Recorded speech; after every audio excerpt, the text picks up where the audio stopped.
Hello students, তোমরা কি বলতে পারবা এই খেলনাটার নাম কি? আসলে এই খেলনাটাকে বলে নিউটনস ক্র্যাডল। এখন এই খেলনাটা আসলে কিভাবে কাজ করে তোমরা মাত্রই দেখতে পেলা। আমি যখন একটা বল এদিকে টেনে ছেড়ে দিলাম, এ পাশ থেকেও ঠিক একটা বল বেরিয়ে আসলো, তাই না? ইন্টারেস্টিং ব্যাপার। আমি যদি এ পাশ থেকে দুটো বল টেনে ছেড়ে দিই তাহলে কি হবে বলতে পারবা কেউ? লেটস সি কি হয়। সো আমি দুটো বল টেনে ছেড়ে দিচ্ছি। সো দেখতে পেলে এই পাশ থেকে যখন দুটো বল টেনে ছেড়ে দিচ্ছি, এই পাশ থেকেও ঠিক দুটো বলই বের হচ্ছিল। আবার দেখাই এটা, এই যে দুটো বল টেনে ছেড়ে দিচ্ছি, এই পাশ থেকেও ঠিক দুটো বল বের হচ্ছে। কেউ বলতে পারবো যদি আমি টোটাল বল কিন্তু এখানে 5টা, আমি যদি 3টা বল টেনে ছেড়ে দিই তাহলে কি হবে? সো আমি 3টা বল টেনে ছেড়ে দিলাম, দেখতে পাচ্ছ এই পাশ থেকে 3টা এসে হিট করতেছে, মাঝখানে একটা স্টিল হয়ে আবার এই পাশ থেকেও 3টাই বের হচ্ছে। সো সবসময় এই পাশ থেকে যে কয়টা বল ছেড়ে দিচ্ছি, এই পাশ থেকেও এক্স্যাক্টলি ওই কয়টা বলই বের হচ্ছে। এখন এইটা কেন হয়? কারণ আমরা সবাই তো ভরবেগের সংরক্ষণ সূত্র পড়েছি, তাই না? ভরবেগ সবসময় সংরক্ষণ সূত্র মেনে চলে।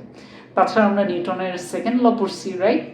সেটা কি বলে যে বস্তুর ভরবেগের পরিবর্তনের হার এর উপর প্রযুক্ত বলের সমানুপাতিক, এবং বল যেদিকে ক্রিয়া করে বস্তুর ভরবেগের পরিবর্তনও আসলে ঠিক সেদিকেই ঘটে।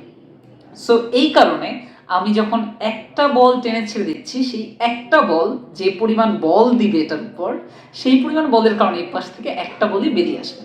যখন আমি এই বলের পরিমাণটা বাড়ায় দুটো বল ছেড়ে দিচ্ছি, তখন আমার কি ফোর্সের পরিমাণও বেড়ে যাচ্ছে, তাই না? যেহেতু ম্যাসটা বেড়ে যাচ্ছে, সো ফোর্সটা তখন বাড়ায় দিলে এটার উপর বেশি ভরবেগ অ্যাপ্লাই হলে এই পাশ থেকেও ঠিক দুটো বলই আবার বের হয়ে আসবে। জাস্ট এটা পুরোটাই হচ্ছে আসলে ভরবেগের সংরক্ষণ সূত্র যেহেতু মেনে চলে সেই কারণে। তো ক্লাসিক্যাল মেকানিক্সে ভরবেগের সংরক্ষণ সূত্র বোঝার জন্য নিউটনস ক্রেডল আসলে খুব সুন্দর একটা এক্সাম্পল। সো আই হোপ তোমাদের অনেকের কাছে এই খেলনাটা আছে, তোমাদের কারো কালেকশনে এই খেলনাটা থাকলে জানাতে পারো। আর কোথায় কোথায় এরকম ভরবেগের সংরক্ষণ সূত্র আমরা দেখতে পাই সেটাও তোমরা কমেন্টে লিখে জানতে পারো। ছোট নিউটনস ক্র্যাডল নিয়ে অনেক খেলছি। নিউটনস ক্র্যাডলটা দিয়ে তো আমরা আসলে মোমেন্টামের যে ট্রান্সফার অফ মোমেন্টাম যেটা, ওটা আমরা ভালো বুঝতে পারি। বাট এর আগে ছোটোখাটো নিউটনস ক্র্যাডল নিয়ে খেলছি অনেক। সে আমার লাইফে দেখা সোফার সবচেয়ে বড় নিউটনস ক্র্যাডল। সো এটা নিয়ে একটু ফান করা যায়। সো যখন আমি এই পাশ থেকে একটা ছেড়ে দিব, ওপাশ থেকেও ওপাশ থেকেও জাস্ট একটাই বের হবে, ঠিক আছে?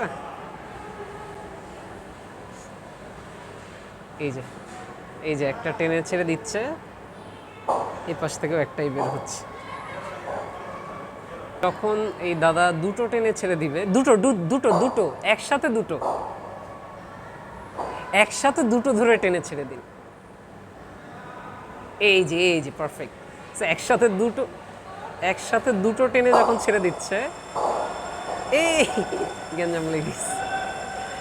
একসাথে মানে বেসিক্যালি তারগুলো পেঁচাই গেছে। একসাথে দুটো টেনে ছেড়ে দিলে কিন্তু কি হবে, ওপাশ থেকে দুটো বেরিয়ে আসবে। এটা আমি একটু একাই করে দেখি। সো একসাথে দুটো টেনে ছেড়ে দিচ্ছি, যদিও সুতোগুলোর কারণে অত ভালোভাবে হচ্ছে না।